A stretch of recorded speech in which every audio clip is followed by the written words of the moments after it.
Secret Garden. Story Introduction. Little Miss Mary. Mary in Yorkshire, finding the secret garden, meeting Duncan, meeting Colin. Colin is afraid. 7. Colin and the garden. Miss Carvin comes home. Little Miss Mary. Nobody seemed to care about Mary. She was born in India, where, he, where her father was British official. He was busy with his work, and her mother, who was very beautiful, spent all her time going to parties. So an Indian woman, Camilla, was paid to take care of the little girl, Mary. Mary was not a pretty child. She had a thin, angry face and thin yellow hair. She was always giving orders to Camilla, who had to obey. Mary never thought of other people, but only herself. In fact, she was a very selfish girl, disagreeable, bad-tempered little girl. One very hot morning, when she was about 9 years old, she woke up and saw that instead of Camilla there was a different Indian servant by her bed. "What are you doing here?" she asked crossly. "Go away, and send Camilla to me at once." The woman looked afraid. "I'm sorry, Miss Mary. She can't come. Something strange was happened that day. Some of the house servants were missing and everybody looked frightened. But nobody told Mary anything, and Camilla still did not come. So at last Mary went out into the garden and played by herself under a tree. She pretended she was making her own flower garden and picked large of red flowers to push into the ground. All at all the time she was saying crossly to herself, "I hate Camilla. I'll hate her when she comes back." Just then she saw her mother coming into the garden with a young Englishman. They did not notice the child, who listened to their conversation. It's very bad. Is it?" her mother asked the young man in a worried voice. "Very bad," he answered seriously. "People are dying like flies. It's dangerous to stay in this town. You should go to the hills where there is no diseases." "Oh, I know," she cried. "We must leave soon." Suddenly they heard loud cries coming from the servants' room at the side of the house. "What's happened?" cried Mary's mother wildly. "I think one of your servants has just died. You didn't tell me that disease is here in your house." "I didn't know," she screamed. "Quick, come with me." And together they ran into the house. Now Mary understood what was wrong. The terrible disease had already killed many people in the town, and in all the houses people were dying. In Mary's house it was Camilla who had just died. Later that day, 3 more servants died there. All through the night and the next day, people ran in and out of the house, shooting and crying. Nobody thought of Mary. She did it. She hid in her bedroom, frightened by the strange and terrible sounds that she heard around her. Sometimes she cried and sometimes she slept. When she woke the next day, the house was silent. Perhaps the disease has gone, she thought, and everybody is well again. I wonder who who will take care of my instead of Camilla. Why doesn't someone bring me some food? It's just it's a strange. The house is so quiet. But just then she heard man's voice in the hall. How sad, sad one. That beautiful woman. There was a child too, wasn't there? Said the other. Although none of us ever saw none of although none of us ever saw her. Maris was standing in the middle of her bedroom when they opened the door. A few minutes later, the two men back, jumped back in surprise.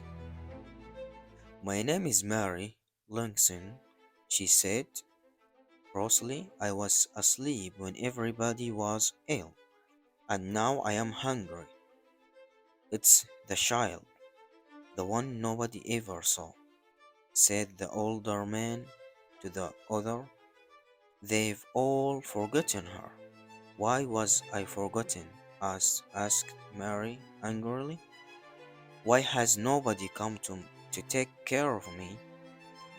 The younger man looked at her very sadly.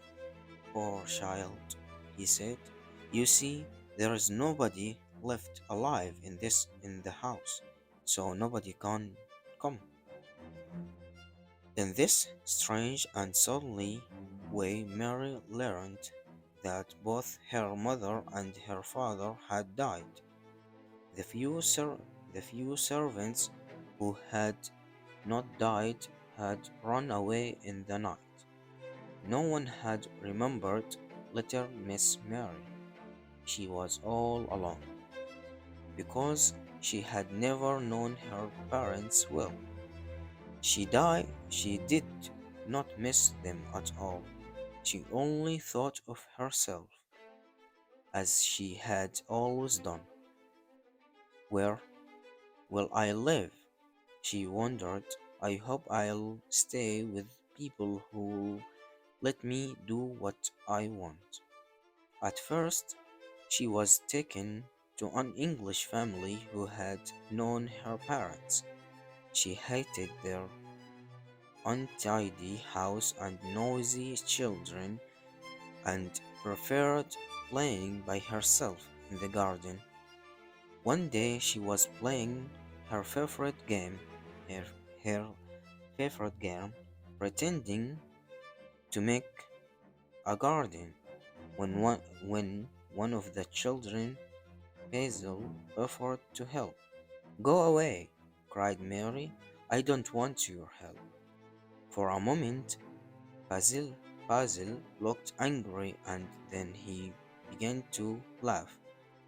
He danced around he danced around and around Mary and sang a funny little song about Miss Mary and her stupid flowers.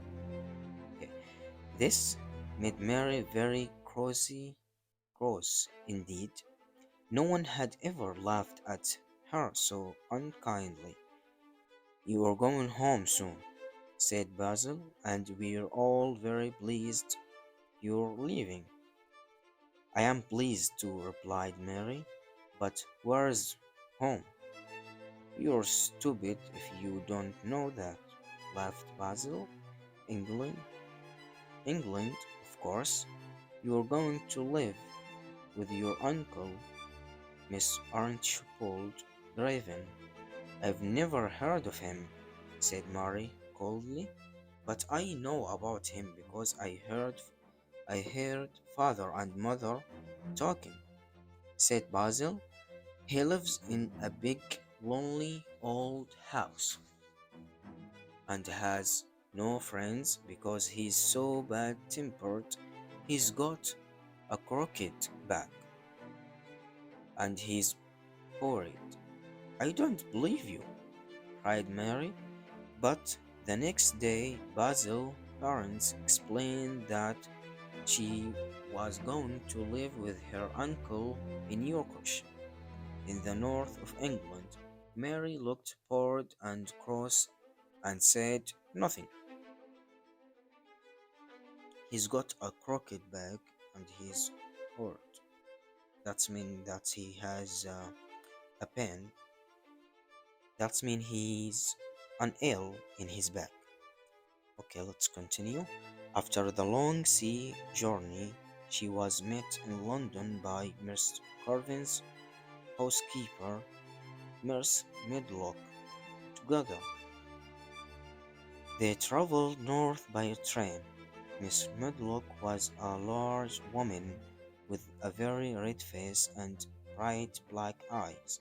Mary did not like her, but what was not surprising because she did not usually like people. Miss Medlock did not like Mary either. What a disagreeable child, thought the housekeeper, but perhaps I should talk to her. I can tell you a bit about your uncle if you like, she said aloud. He lives in a big old house a long way from anywhere. There are nearly 100 rooms, but most of them are shut and locked. There is a big park around the house and all kinds of gardens. Well, what do you think of that? Nothing, replied Mary. It doesn't matter to me. Miss Medlock laughed. You're, you are a hard little girl. Well, if you don't care, Mr. Carvin doesn't either. He never spends time on anyone. He's got a crooked back, you see, and although he's away always been rich, he was never really happy until he married. Married, replied Mary in surprise. Married? Yes, he married a sweet, pretty girl, and he loved her deeply. So when she died, oh, did she die? asked Mary, interested. Yes, he died, and now he doesn't care about anybody if he's at home. He stays in his room and sees nobody. He won't he won't want to see you, so you must stay out of his way and do what you're told. Mary stared out of the train window at the gray sky and the rain. She was not looking forward to life at her uncle's house. The train journey lasted all day, and it was dark when they arrived at the station. Then there was a long drive to get to the house. It was a cold, windy night, and it was raining heavily. After a while, Mary began to hear a strange, wild noise. She looked out of the window, but could see nothing. Escaped the darkness. What's that noise? She asked Miss Medlock. It's not the sea, is it? No, that's the moor. It's the sound of wind mix blowing across the moor. What is moor? It's just miles and miles of wild land with no trees or houses. Your uncle's house is right on the edge of the moor. Mary listened to the strange, grating sound. I don't like it, she thought. I don't like it. She looked more describable than ever. In the next chapter will be Mary in Yorkshire.